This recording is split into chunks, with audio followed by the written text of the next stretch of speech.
हमारा दोस्त भी ऐसा छे कि कले जाना कले प्लान बनाने की जरूरत नहीं पड़ती है, बस कहो न चल दे। ये देख लो, चली गया हम सावरिया सेठ कले।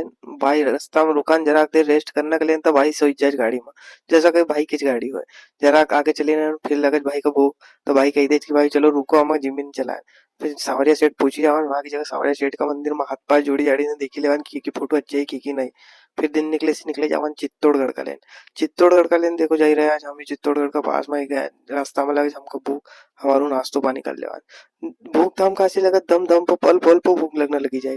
ना ना ठंड भी उसी थी, कलेक्ट्रेट के सामने रुकी थी गाड़ी, यहाँ करी लेवन नाश्तो।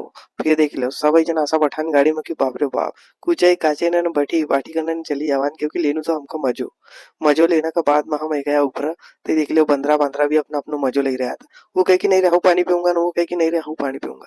दो ही जन परेशान था, ओकर बाद में संजा गड़ी निकले जावान, वापस आई जावन इंदौर। इंदौर आई ना देख लियो भूत मांस खरीदी लेवान, ताकि घर जाना घर जाई जाने लोग ना डरावा, पर कोई डर तो नहीं है हमारा से। चलो मिला अगला ब्लॉग में, बाय बाय।